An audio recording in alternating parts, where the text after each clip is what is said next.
நடிகர் அண்ணன் திரு கமலஹாசன் அவர்கள் இந்த பராசக்தி திரைப்படம் திமுகவுக்கு முரசொலி போல களத்தில் இருக்கும் என்று சொல்லியிருக்கின்றார்.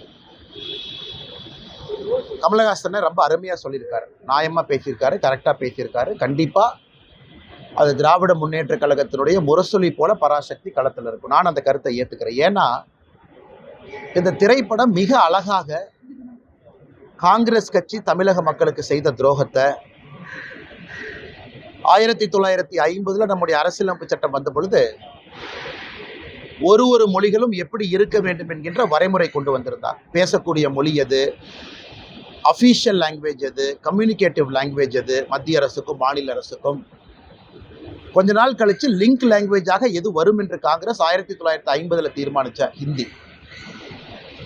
அது 1965 ஹிந்தியை திணிக்க ஆரம்பித்து எல்லோரும் ஹிந்தி கற்றுக்கொள்ள வேண்டும் என்று காங்கிரஸ் கட்சி செய்த அடாவடித்தனத்தை மிக அற்புதமாக பராசக்தி படத்தில் போட்டு காட்டியிருக்கிறார். அதனால் பராசக்தி படத்தினுடைய மொத்த குழுவினருக்கும் என்னுடைய மனமார்ந்த வாழ்த்துக்கள். அக்கா சுதா குங்கரா அவர்களுக்கு, அருமை சகோதரர் சிவ கார்த்திகேயன் அவர்களுக்கு என்னுடைய வாழ்த்துக்கள். தமிழக மக்களுக்கு மறுபடியும் ஒரு முறை இத்தனை ஆண்டுகள் கழித்து காங்கிரஸ் செய்த துரோகத்தை படம் பிடித்து காட்டியதற்கு. இதில் ஆச்சரியம் என்னன்னா, திமுக காரன் கொண்டாடிக்கிட்டு இருக்கிறான். அதான் அதில் சந்தோஷமா இருக்கு. எங்கே ஆப்பு வைக்கிறாங்க, நட்டில் வச்சாங்களா போல்ட்டில் வச்சாங்களானே தெரியாது திமுக காரன். இந்த பராசக்தி படம் சூப்பராக இருக்குது. காங்கிரஸ் கட்சி எப்படி மக்கள் 2008 2009 இலங்கையில் இனப்படுகொலைக்கு பிறகு மேலேயே வராமல் துரத்துனாங்களோ, காங்கிரஸோடு யாரெல்லாம் கூட்டணி வைக்கின்றார்களோ 2026 சட்டமன்ற தேர்தலில் பராசக்தி படம் திமுகவினுடைய முரசொலியாக அவர்களை அதே வீழ்த்தும். அதனால தான் பேர் தீ பரவட்டம்னு அவங்களே வச்சுக்கிட்டாங்க. தீ வச்சிங்கன்னா முதல்ல வீட்டை தானே பிடிக்கும். வீட்டுக்குள்ளே தீ வச்சா முதல்ல சொந்த வீட்டை பிடிக்கும், கூரையை பிடிக்கும், அந்த வீட்டுக்காரங்களை சுடும். அதனால் இந்த பராசக்தி படம் முதல்ல திமுக என்கின்ற வீட்டை சுடட்டும். காங்கிரஸோடு கூட்டணியில் யாரெல்லாம் இருக்கிறாங்களோ உங்கள் கூரையில் தீ பரவட்டும். அதனால் தீ பரவட்டும் நல்லா வச்சுருக்கிறாங்க. நான் இதுக்கு இன்னும் ஒரு வாரத்தில் நம்முடைய முதலமைச்சர் அந்த படத்தை பார்த்துட்டு ரிவ்யூ போடுறதுக்காக வெயிட் பண்ணிருக்கேன். நம்முடைய முதலமைச்சர் அவர்கள் வரக்கும் போல் படத்தை பார்ப்பாங்க, கூட 4 பேர் உட்காந்துருப்பாங்க, கட்டி பிடிப்பார், முத்தம் கொடுப்பாரு, இதை பார்த்து கண் கலங்கிட்டேன், நெகிழ்ச்சி அடைஞ்சிட்டுன்னு சொல்லுவார். அந்த காட்சிக்காக பார்த்துக்கிட்டு இருக்கேன். அதனால் நல்லா இருக்கட்டும், எல்லா மக்கள்லாம் போய் நல்லா பாருங்கள். பார்த்துட்டு காங்கிரஸ் யாரோடு கூட்டணியில் இருக்கிறாங்களோ அந்த வாக்குச்சாவடி பக்கம் போய் ஓட்டு போடுறதுக்கே போயிடாது. ஏன்னா அவங்க என்னென்ன அநியாயம் செஞ்சாங்கன்னு அந்த படம் சொல்லுது. எல்லோரும் பார்க்க வேண்டிய திரைப்படம். ஏங்க வேலை இல்லாமல் 2 பேர் சுற்றிக்கிட்டு இருக்கிறாங்க. அங்கே பார்த்தீங்கன்னா ஆதித்ய தாக்கரே, ராஜ் தாக்கரே, இவங்கெல்லாம் யாருங்க? அங்கிருந்து என்னை மிரட்டிக்கிட்டு இருக்காங்க. நான் பெருமைப்படுறேன். ஒரு விவசாயினுடைய பையன் இன்னைக்கு தாக்கரேவனுடைய கோபத்தை நான் சம்பாரிச்சிருக்கிறேன். எனக்கே அது ஆச்சரியம்தான். எங்கள் அப்பா படித்தது 10வது, அம்மா படித்தது 6வது. எல்லாம் இத்தனை நாளாக ஆடு மாடு தான் மேய்ச்சிட்டு இருந்தாங்க. இப்போ உடம்பு சரியில்லை, ஆடு மாடு மேய்க்கிறதுல அந்த ஆடு மாட்டை நான் மேய்க்கிறேன். இன்னைக்கு தாக்கரே நேற்று கூட்டம் போட்டு ஆயிரக்கணக்கான நபர்களை போட்டு அந்த ராஜ் தாக்கரே, உத்தவ் தாக்கரே, ஆதித்ய தாக்கரே மேடை போட்டு என்னை அங்கிருந்து திட்டுறானுங்க. அந்த அளவுக்கு நான் வளர்ந்துட்டேன்னா, அந்த அளவுக்கு ஒரு விவசாயினுடைய பையன் இன்னைக்கு மும்பையில் அவனுக்கு கூட்டம் போட்டு திட்டுற அளவுக்கு நான் உயர்ந்துட்டேனான்னு தெரியல. அதனால் இந்த பாலா சாஹேப் தாக்கரே அவர்கள் மீது மிகப்பெரிய மரியாதை நான் வைத்திருக்கின்றேன். பாரதிய ஜனதா கட்சியில் நம்முடைய அலுவலகத்தில் நான் மாநில தலைவராக பணியாற்றிய பொழுது 2 பேர்த்தோட புகைப்படம் என்னுடைய இதில் இருக்குது. ஒன்று சத்ரபதி சிவாஜி அவர்கள், மற்றொன்று மகாகவி பாரதி அவர்கள், திருவள்ளுவர் எல்லாமே வச்சுருக்காங்க. அதனால் இவனுக்கு இந்த மிரட்டல் போட்டு இந்த சிவசேனா, இன்னைக்கு தாக்கரேவோட சிவசேனா அவங்களுடைய பத்திரிகை நம்ம முரசொலி மாதிரி சாம்லான்னு ஒன்று வச்சுருக்கானுங்க. அதில் எழுதியிருக்கானுங்க, மும்பைக்குள்ளே வந்தால் என் காலை வெட்டுவேன், இங்க் அடிப்பேன். நான் மும்பைக்கு வரத்தான் போகிறேன், நீ இங்க் அடிச்சு பாரு, காலை வெட்டிப்பார், அதெல்லாம் 2 பார்த்துடலாம். அதனால் இந்த மிரட்டல் உருட்டுருக்கெல்லாம் நான் பயந்துருந்தால் ஊரில் உட்காந்து என் கிராமத்துக்குள்ளே சொந்த ஊரில் தான் இருக்கணும். 2வது, இன்னைக்கு பாரத பிரதமர் நரேந்திர மோடி அவர்கள் இந்தியாவுடைய தலைவர் நான் சொல்லும் பொழுது அவர் குஜராத்தி இல்லைன்னு ஆயிருமா? அதே போல காமராஜர் ஐயா அவர்கள் இந்தியாவுடைய மாபெரும் தலைவர் நான் சொல்லும் பொழுது அவர் தமிழர் இல்லை என்று ஆகிவிடுமா? இன்னைக்கு மும்பை உலகத்தினுடைய தலைநகரம் என்று சொல்லும் பொழுது அது மராட்டியர்களால் கட்டிய நகரம் இல்லைன்னு ஆயிருமா? அது மும்பை அங்கே இருக்கக்கூடிய மராட்டி சகோதர சகோதரிகளுடைய உழைப்பால் உயர்ந்த நகரம் இல்லைன்னு ஆயிருமா? இதெல்லாமே அந்த நகருக்கு ஒருவர் சொல்லக்கூடிய பெருமை, ஒரு அடையாளம். எப்படி பாரத பிரதமர் நரேந்திர மோடி அவர்கள் இந்தியாவினுடைய தலைவர், உலகத்தினுடைய தலைவர் என்று சொல்லும் பொழுது அவர் பிறந்த இடமும் பிறந்த மண்ணையும் மறந்துடுவோமா? முட்டாள்கள், அறிவில்லாதவர். இந்த சஞ்சய் ராவட்னு ஒருவர் இருக்கின்றார். அங்கே என்ன பேசுறேனே தெரியாமல் காலையில் பத்திரிகையாளரை சந்தித்து வாமிட் எடுப்பது மட்டும்தான் சஞ்சய் ராவத்தினுடைய காலை வேலை. 6 மணிக்கு வாமிட் எடுக்கணும், அதுக்கு 4 பத்திரிகையாளர் சந்திப்பு நடத்தணும். இன்னைக்கு 3 தாக்கரே கூட்டம் போட்டு மிரட்டிட்டு இருக்காரு. என்னை பற்றி நீ அவமானப்படுத்துறது எனக்கு ஒன்றும் புதுசு இல்லை. தமிழ்நாட்டில் டிஎம்கே அதைத்தான் காலங்காலமாக செய்கிறாங்க. ஆனால் தமிழர்களையும் அவமானப்படுத்துகிறாங்க. இந்த லுங்கி கட்டினவனுங்க, வேட்டி கட்டினவனுங்க, இவனுங்களாம் இப்படி, இவனுங்களாம் அப்படி. அதே கூட்டணியில் திராவிட முன்னேற்ற கழகம் இங்கே இருக்கிறாங்க. இதான் ஆச்சரியம். அதனால் அது திமுக தமிழகத்தில் இருக்கட்டும், அங்கே இருக்கக்கூடிய இன்னைக்கு இருக்கக்கூடிய இந்த உத்தவ் தாக்கரே, ராஜ் தாக்கரே, ஆதித்ய தாக்கரேவாக இருக்கட்டும், இவர்கள்லாம் மிரட்டி தான் அவங்க பிளப்பை ஓட்டிக்கிட்டு இருக்கிறாங்க. நம்ம பயப்படுவோம்னு நினைக்கிறாங்க. இது பாலா சாஹிப் தாக்கரே அவர்கள் இருந்திருந்தால் இவங்கெல்லாம் இருந்திருக்கவே மாட்டாங்க. அப்பாவினுடைய பெயரை கெடுப்பதற்கே ஒரு 3 பேர் அங்கே சுற்றிக்கிட்டு இருக்கிறாங்க. அதனால் அந்த காலை வெட்டுவேன், கையை வெட்டுவேன், இதுக்கெல்லாம் பயப்படுற ஆள் நான் கிடையாது.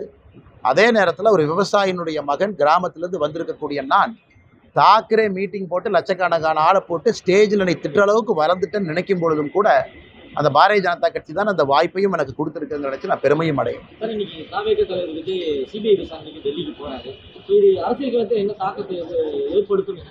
தெரியலீங்கன்னா சிபிஐ விசாரணை கூப்பிடுறாங்க. திரு விஜய் அவர்கள் விசாரணைக்கு போயிருக்கிறாங்க, சம்மன் கொடுத்துருக்குறாங்க. போய் எல்லாருமே அவங்க கருத்தை சொல்ல போகிறாங்க.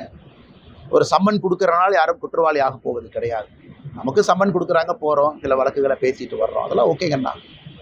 அதனால் முறைப்படி சம்மனுக்கு முறைப்படி அவங்க ஆஜராகிறாங்க. இதில் நான் எதுவும் உள்ள போந்து நான் கருத்து சொல்ல விரும்பலை. அதனால் நல்லபடியாக போயிட்டு வரட்டும். இடி, சிபிஐ, இன்கம் டேக்ஸ் டிபார்ட்மெண்ட் இதை தொடர்ந்து இந்த சென்சார் போர்டும் இப்போ பிஜேபியோட கைப்பாக செயல்படுது. ஜனநாயக விஷயத்தில் எம்.கே. ஸ்டாலின் அவர்களுடைய ட்வீட் இது உங்களுடைய கருத்து? ஆனால் என்னை கேட்டிங்கன்னா நானும் ஜனநாயகனுடைய படத்திற்காக எதிர்பார்த்து காத்திருந்த நிறைய ரசிகர்களில் நானும் ஒருவன் தான். நல்ல திரைப்படம், நல்ல நடிகர்கள் நடிக்கும் பொழுது சமீப காலமாக நானும் நிறைய திரைப்படத்தை பார்க்கின்றேன், கருத்து சொல்கிறேன், பேசுகிறேன். ஏன்னா ஒரு திரைப்படம் என்பது ஒரு வெறும் நடிகர் மட்டும் உருவாக்கக்கூடிய ஒரு விஷயம் கிடையாது. லட்சக்கணக்கான நபர்கள் பின்னாடி இருக்கிறாங்க, எல்லாரும் சேர்ந்து பண்ணுறாங்க. ஆனால் ஜனநாயகத்தை பொறுத்தவரை அது சிபிஎஃப்சி அவங்க ஏதோ சொல்கிறாங்க, இது ஏதோ எடிட்டிங் பண்ணும், கட்டிங் பண்ணும், அது இதுன்னு ஸ்க்ரீனிங் கமிட்டி, அது எதோ தேவையில்லாத எங்கெங்கேயோ போயிட்டு இருக்குதுங்கண்ணா. அதனால் நானும் உங்களை போன்ற ஒரு சாதாரண மனிதராகத்தான் இந்த சிபிஎஃப்சி, இந்த ஜனநாயகன் படக்குழு, ப்ரொடியூசர் அவங்கள நான் பார்த்துட்ருக்கேன். ஆனால் இந்தியாவில் எப்பொழுதுமே கோர்ட் இருக்குது, அப்பீல் மெக்கானிசம் இருக்குது, பல வழிமுறைகள் இருக்குது, எல்லாமே இருக்குது. ஆனால் நான் இதை இப்படி பண்ணிட்டாங்க, அப்படி பண்ணிட்டாங்க, இது எல்லா திரைப்படமும் அது கடந்து வர்ற பாதை தான். சில திரைப்படத்தை வரும்போது இவ்வளோ கட் பண்ணுங்க, யூ/ஏவை யூவா வச்சுக்கன்னா சொல்கிறாங்க.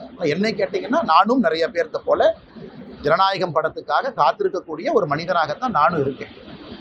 படத்தை பார்க்காம எது தப்பு சரின்னு எப்படி சொல்ல முடியும்? பராசக்தியை பற்றி நீங்கள் கேட்டீங்க, நான் கருத்தை சொல்லிட்டேன். நல்ல படம், நல்ல ஒரு முக்கியமான கருத்து சொல்லியிருக்கிறாங்க. அதை திமுகவும் காங்கிரஸ்காரங்களும் கட்டாயமாக பார்க்கணுங்கிற என் கருத்தை சொல்லிட்டேன். அதனால் ஜனநாயகம் படம் வெளியிடும் பொழுது நிச்சயமாக அதை பார்த்துட்டு நான் சொல்கிறேங்கன்னா, அதுவரை நிறைய விஜய் ரசிகர்கள், நிறையா சினிமா படத்தினுடைய ரசிகர்கள், நல்ல சினிமா வேண்டும் என்று நினைக்கக்கூடிய மனிதர்களைப் போல நானும் அந்த படம் வரட்டும் என்று காத்துக்கொண்டேன்.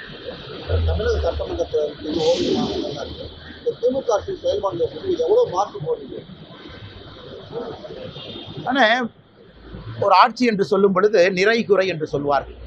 நிறையும் குறையும் 50-50% இருந்தால் ஓகே அப்படின்னு. ஆனால் ஜனநாயகம் எல்லா மக்களுடைய எதிர்பார்ப்புகளையும் பூர்த்தி செய்ய முடியாது.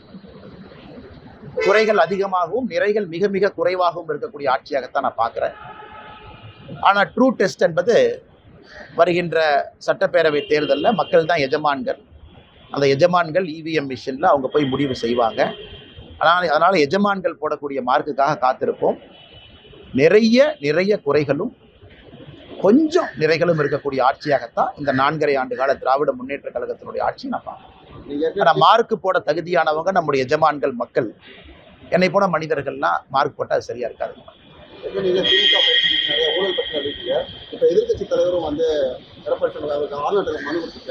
ஊழல் பற்றி நல்லது தாங்கண்ணா, நல்லது தான். அது பேசும் பொருள் ஆகணும், மக்கள்கிட்ட வைக்கணும். அது எல்லா மீடியா நண்பர்களும் அதை டிஸ்கஸ் பண்ணணும். திமுகவினுடைய ஊழலை த்ரெட்பேராக பார்க்கணும்.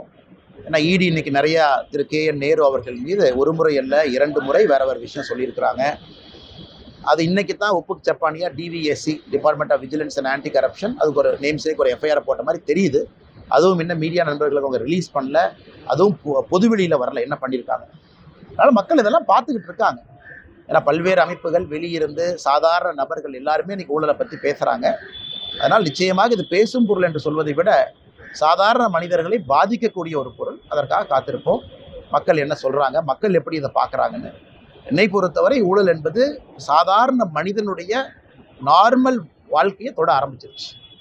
அதனால் நிச்சயமாக அந்த இவிஎம் மிஷினில் அவங்களுடைய கருத்தை அவங்க தெரிவிப்பாங்க. தேசிய ஜனநாயக கூட்டணியில டிடிவி தினகரன், ஓபிஎஸ் இருவரையும் கொண்டு வரணும்னு நீங்க ரொம்ப முயற்சி பண்ணியிருந்தீங்க. 2-3 நேரங்களுக்கு முன்பாக டிடிவி தினகரன் அமித்ஷாவை சந்திப்பதா தகவல் இருக்கு. தேசிய ஜனநாயக கூட்டணியில இணையத்துக்கு சம்மதிச்சுட்டாருன்னு ஒரு தகவல். ஆனால் எனக்கு தெரியாது. நான் டிடிவி என்ன சந்திச்சேனான்னு நீங்கள் கேட்டிங்கன்னா நான் பதில் சொல்லுவேன். அவர் யாரை சந்திச்சார் எனக்கு தெரியாதுங்கன்னா. என்னுடைய கருத்தில் ஆரம்பத்திலிருந்து எந்த மாற்றமும் இல்லை. நான் ஒரே கருத்தில் தான் இருக்கேன். நன்றி. விரும்புறீங்களா? ஆனால் தேசிய ஜனநாயக கூட்டணி பொறுத்தவரை வலிமையாக இருக்கும்னு நினைக்கிறேன். இந்த எலெக்ஷன் வந்து ஒரு சாதாரண ஒரு எலெக்ஷன் கிடையாதுங்கன்னா, ஒரு மிக வித்தியாசமான ஒரு தேர்தல். 4 முனை போட்டி இருக்கக்கூடிய தேர்தல். தமிழகத்தில் 4 முனை போட்டி பார்த்து ரொம்ப நாள் ஆச்சு. அண்ணன் சீமான் அவர்களும் தயவு செஞ்சு அப்படியே லைட்டாக யாரும் எடை போட வேண்டாம். கொள்கைக்காக ஒரு மனிதன், அந்த கொள்கை எனக்கு பிடிக்குமோ பிடிக்காதோ அது ரெண்டாவதுங்கன்னா, கொள்கைக்காக ஒரு மனிதன் தனிந்து துணிச்சலாக நின்றுக்கிட்டே இருக்காரு. கேண்டிடேட்டை போட்டுக்கிட்டே இருக்காரு. தேர்தலுக்கு தேர்தல் நிற்கிறாரு. லோக்சபா தேர்தலுக்கு அவருக்கும் அந்த கட்சிக்கும் தேர்தலுக்கு சம்மந்தமே இல்லைனா கூட 8% ஓட்டு வாங்கியிருக்காரு. அதுவும் ஒரு ஸ்ட்ராங் 4th ஃப்ரண்ட். விஜய் அவர்கள் ஸ்ட்ராங்காக அவங்களுக்கு களத்தில் வந்திருக்கிறாங்க. எல்லா இடத்துலையும் தொண்டர்கள் இருக்கிறாங்க. அதே நேரத்தில் தேசிய ஜனநாயக கூட்டணியை பொறுத்தவரை அனுபவமும் இருக்குது, வலிமையும் இருக்குது, மோடி அவர்களுடைய ஆசீர்வாதமும் இருக்குது. மிக வலிமையான ஒரு கூட்டணி களத்தில் இருக்குது. திராவிட முன்னேற்ற கழகத்தையும் சாதாரண இடப்படக்கூடாது. இந்தியாவில் இருக்கக்கூடிய பிராந்திய கட்சிகளில் ஓல்டஸ்ட் பொலிட்டிக்கல் பார்ட்டி. 1949 ஆரம்பித்த கட்சி, பல முறை வெற்றி தோல்விகளை பார்த்த கட்சி அவங்களும் இருக்கிறாங்க. ஸோ தமிழக மக்களை பொறுத்தவரை எப்பொழுதும் இல்லாத அளவுக்கு இந்த 4 முனை போட்டி என்பது வலிமையாக பலமான ஒரு போட்டி. அதனால் ஒரு ஓட்டு முக்கியம், ஒரு கட்சியும் முக்கியம். கூட்டணி வாய்ப்பு கிடைக்கும் பொழுதெல்லாம் பலப்படுத்தும். அதுக்காக கூட்டணி பலமாக இல்லையா அப்படிங்கிற அர்த்தம் கிடையாது. இப்போ இந்தியன் கிரிக்கெட் டீம் மாதிரி நல்லா இருக்குது. ஒரு பெட்டர் பிளேயராக இருந்தால் அவங்களே 11க்குள்ளே கொண்டு வாங்க. இல்லை கோலி மட்டும் இருக்காரு, ஜெயிச்சிடலாமா? சூப்பர், கோலி மட்டும் அடித்து ஜெயிப்பார். இருந்தாலும் நேற்று கோலி அவுட் ஆனதுக்கப்புறம் 4, 5, 6, 3 விக்கெட் படப்படன்னு போச்சாலும் நான் நேற்று. அதனால் நல்ல நல்ல பிளேயர் கிடைக்கும் பொழுது டீமை நம்ம ஸ்ட்ராங் பண்ணுறதுக்காக அந்த டீமில் வீக்கான பிளேயர்ஸ் இருக்கிறாங்கன்னு அர்த்தம் இல்லை. யாரெல்லாம் வலிமையாக இருக்கிறாங்களோ எல்லாத்தையும் சேர்த்துக்கிட்டு முன்னாடி கொண்டு போகும் அப்படிங்கிறது தான் என்னுடைய கருத்து. அதை யாராச்சும் இல்லை இவங்க இருந்தனால தான் இப்போ வலிமை இல்லாதனால உங்களை கொண்டு வரேன்னு சொல்கிறீங்களா? அப்படி இல்லை. எவ்வளவுக்கு எவ்வளோ வலிமையாக இருக்கிறோமோ 4 முனை போட்டியில் அவ்வளவுக்கு எவ்வளோ எல்லாத்துக்கும் நல்லது.